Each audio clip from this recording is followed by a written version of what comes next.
What's up, guys? Cloud here again. Today I'm bringing you the Gold Edition Monster Hunter World Iceborne compilation. After making the video on the Gold and Silver Rathian and Rathalos the other day,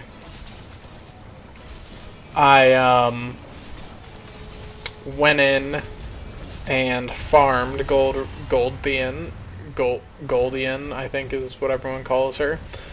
And so this is just like, it only took 3 kills to get everything. So this is all 3 of the kills compiled the last few minutes of each fight, so that you know that my metal is now tested and true, and that I am indeed capable of defeating anything in the game.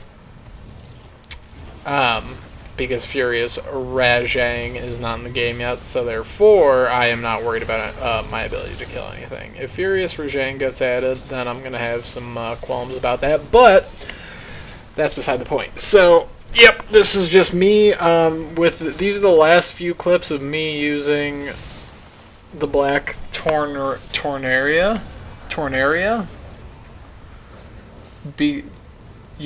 Because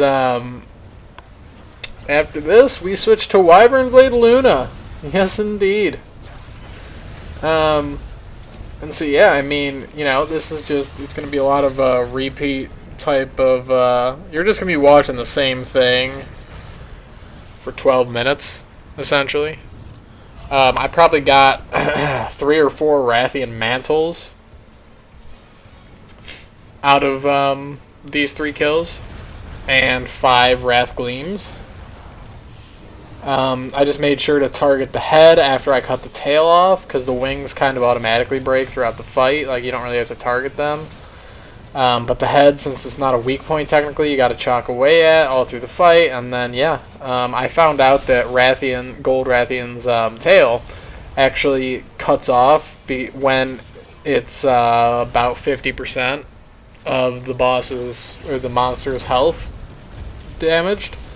So that's a huge, for a Master Rank 70 enemy on top of it, that is a huge health pool that you have to get through before you actually can cut the tail off, because I thought that her tail was pretty durable, but that's just ludicrous.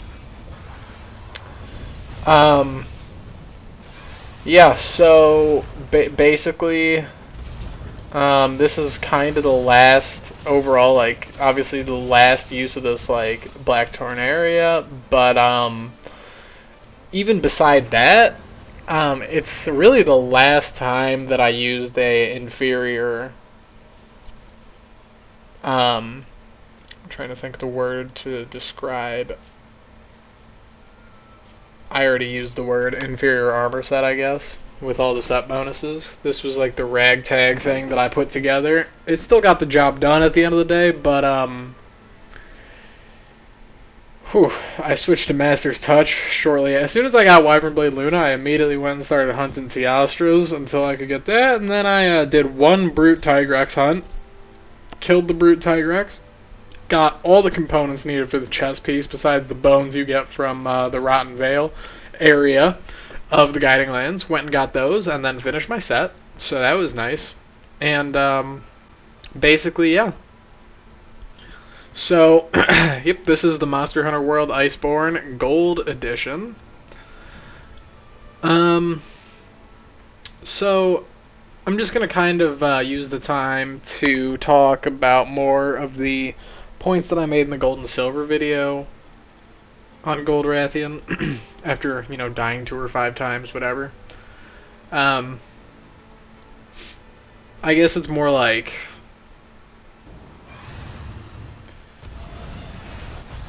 I don't think she's as hard as I made her out to be.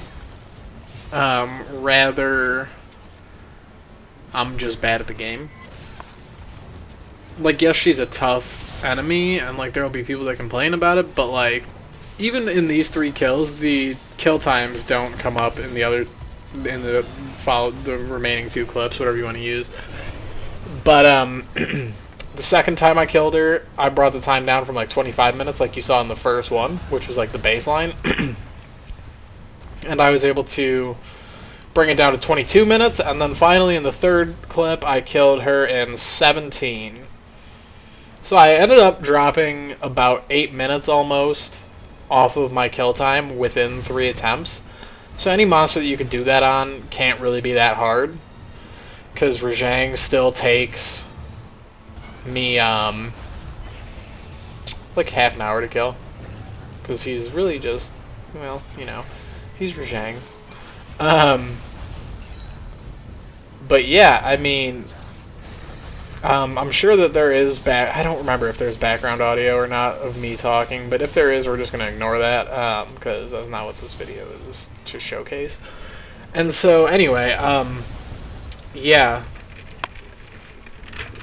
So Goldium, not as bad as I made her out to be, is the basic takeaway. The main thing with her, strategy-wise, obviously everyone knows to cut her tail off, but like the best thing that I found to do is she has massive openings every time she lands from doing her fireball. And since she loves to spam her nuke fireball, as long as you run in instead of away from it, you'll be right under her as she's landing, which means that if you're running longsword, for example, you can do a full combo to build a color of meter before she actually recovers from the landing. And then obviously if you're already at red, you can just do the helm splitter dash and then execute a helm splitter, or otherwise, you know, just like an EI if you want. But yeah, no, so it's definitely, that's a huge opening.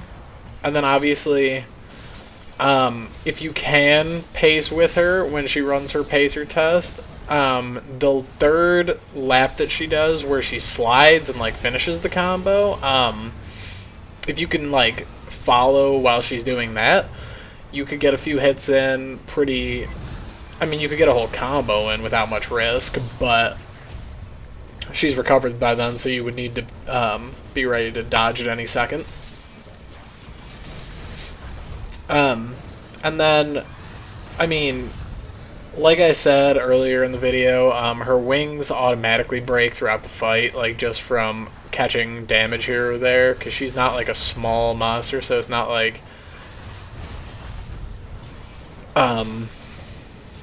wait, that doesn't make sense. Hold on, let me think about this. I guess it's more of like she runs around so much that like if you're doing a swing, her wings just kind of get clipped, is the best way I can put it, as you're doing it. And therefore, you don't need to focus those, even though they're a weak point. It's much more, your time is much more well spent going for the tail, and then the head immediately after, because the head is where you get the Wrath Gleam from, which is the thing that I forgot. There it is, as you can see. You get it from breaking the head, and then you could also get it as a random drop. And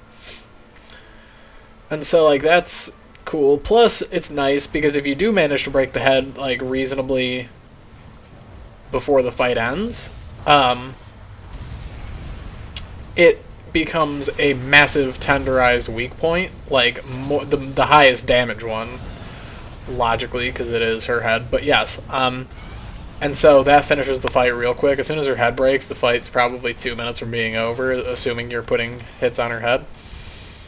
I really do enjoy the fact that Gold Rathian doesn't switch zones. At first I didn't love it, but now I really enjoy it because there's no like zone chasing, there's no you know, running away to go lay down and sleep anywhere or anything like that, which is nice. What I will say is, in Guiding Lands, whenever Gold Rathian spawns, I can't break her head worth a damn, for whatever reason. And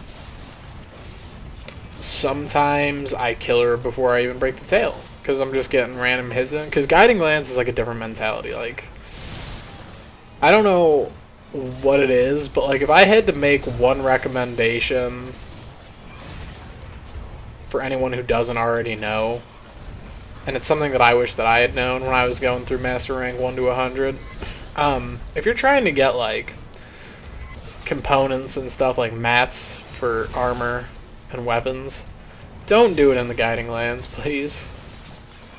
The drops, even if you don't die at all, the drops are way, way, way neutered in comparison to an individual mission. So, like, for example, this is the Gold Rathian event mission, and the drops that you get per kill from this, in comparison to the Guiding Lands, is just astronomically different. And that goes for investigations as well. Obviously, everyone knows investigations, all that, but yeah, don't do what I did and try to farm materials in the Guiding Lands for like various things. Like, just go hunt the monster outside of the Guiding Lands, because the Guiding Lands is, I mean, there's no reason to be there besides the XP and like the special drops that are only used for like cosmetics and like some pieces of armor. But otherwise, I mean, it's only there to, it's like kind of like a testing zone, I feel like, where you just test out how good your weapon is against a bunch of stuff. And like it gives you the opportunity of not needing to switch zones to hunt every monster, which, I mean, if you're trying to hunt every material down, then in theory Guiding Lands would be best, just because you're going to get the biggest range of enemies. But if you're focusing on one, the strategy is absolutely not to go into the Guiding Lands.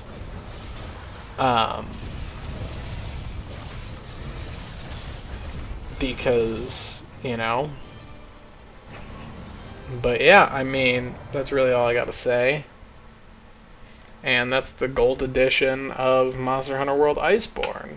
Once again, I hope you enjoyed, and I will see you next time for some Monster Hunter World. Yep. Bye-bye.